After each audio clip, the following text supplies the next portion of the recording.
झूठी शान के परिंदे ही फड़फड़ाते हैं, बाज की उड़ान में कभी आवाज नहीं होती। जी हाँ दोस्तों, मैं अरुण शुक्ला रिलैक्स टेक में आपका स्वागत है। दोस्तों, आज भी मैं आप लोगों के सामने एक बहुत ही बढ़िया वीडियो लेके आया हूँ। तो आपसे रिक्वेस्ट है कि आप हमारे इस वीडियो में लास्ट तक बने रहे। तो चलिए दोस्त, वीडियो में आगे बढ़ते हैं।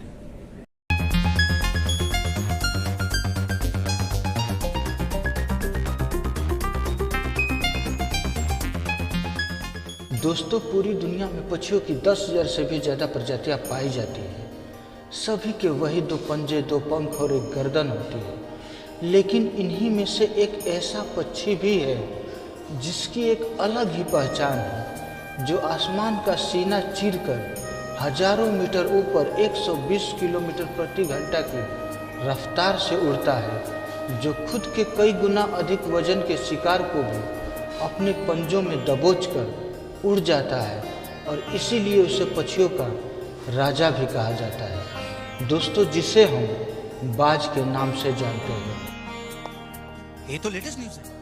और एक बाज इतना ऊंचा मुकाम हासिल करता है अपने ट्रेनिंग और अपनी पुनर्जन्म की वजह से। दोस्तों, कहने का मतलब ये है कि अगर आप भी इस दुनिया में एक मुकाम हासिल करना चाहते हैं तो एक बाज को बाज बनने का पूरा सफ़र आपको जानना बहुत ज़रूरी है, क्योंकि 25 से 30 की उम्र तक आने के बाद भी लोगों को रिस्क लेने से डर लगता है। बात तो सही है। लेकिन एक बाज के जीवन की शुरुआत ही रिस्क से होती है। जिस उम्र में बाकी पक्षियों के बच्चे सिर्फ चींची करना सीखते हैं, उस उम्र में एक मादा बाज अपने बच्चों को पंजों में दबोचकर हजारों मीटर आसमान की ऊंचाइयों में उड़ जाती है, उसे ये बताने के लिए कि तेरा जन्म आसमान का सीना चीर के सबसे ऊपर उड़ने के लिए हुआ है। तेरा जन्म पक्षियों का बादशाह बनने के लिए हुआ है।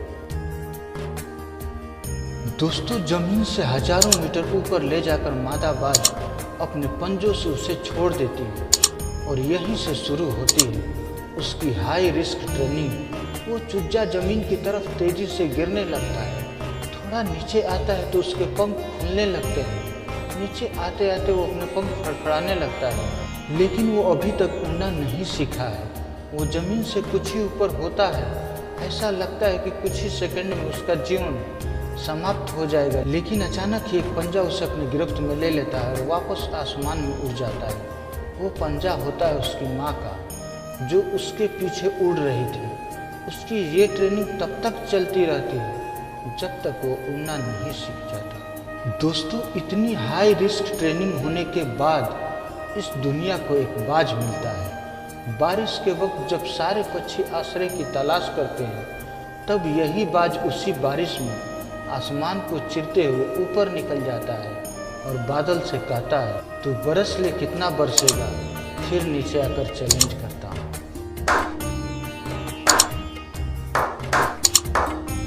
दोस्तों, एक बाज की उम्र लगभग 70 साल होती है।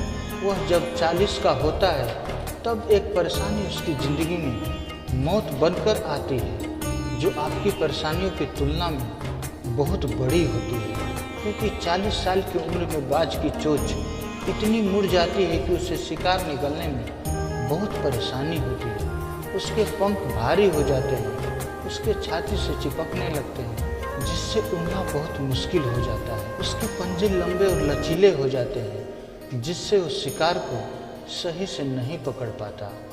अब उस बाज के पास सिर्फ 3 रास्ते होते हैं। पहला, वो अपने शरीर का त्याग कर सकता है। दूसरा, गिद्ध की तरह छोड़े हुए भोजन पर निर्भर हो जाए। और तीसरा, सबसे कठिन और पीड़ादायक रास्ता, अपने आप को पुनः स्थापित कर फिर से आसमान का सीना चीरकर उड़ने का। और वो इसी तीसरे रास्ते को चुनता है और अपने पास के सबसे ऊंची चोटी पर पहुंच जाता है। दोस्तों, वो वहां पर अपना घोंसला बनाता है और फिर शुरू होता है परेशानियों को जड़ से उखाड़कर आसमान में उड़ने का सफ़र। वो अपनी चोंच को एक चट्टान पर मार मार कर तोड़ लेता है, लहूलुहान हो जाता है और इंतज़ार करता है नई चोंच आने का। उसके बाद अपनी इस चोंच से अपने पंजों को काट देता है और फिर इंतज़ार करता है नए पंजों के उग आने का। उसके बाद वह एक एक पंख को अपने इसी पंजे से शरीर से अलग करता है और फिर इंतजार करता है नए पंख उग आने का।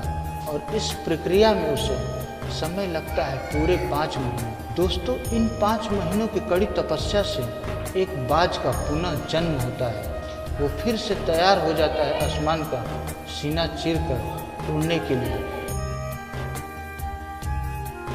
दोस्तों, जो 3 रास्ते बाज के पास थे वही 3 रास्ते आपके पास भी होते हैं, लेकिन कुछ लोग पहले रास्ते को चुनते हैं और परेशानियों के तले दबकर सुसाइड कर लेते हैं। दोस्तों, ज़्यादातर लोग दूसरे रास्ते को चुनते हैं। वो परेशानियों का बोझ पड़ते ही अपने लक्ष्य को छोड़कर एक नॉर्मल लाइफ जीने लगते हैं। और कुछ वो लोग भी होते हैं जो इस परेशानियों को लात मारकर अपनी मेहनत के दम पर बाज की तरह आसमान की बुलंदियों को छूते हैं। दोस्तों, बाज की यह ट्रेनिंग हमें बहुत बड़ी सीख देती है कि अगर रिस्क लेना पड़े तो लो, अपने फील्ड में अपने आप को इतना ट्रेंड कर लो कि उस फील्ड में आपसे ऊपर उड़ने के बारे में सोचकर लोगों के पसीने छूट जाए, तभी आप अपने फील्ड के बादशाह कहलाओगे।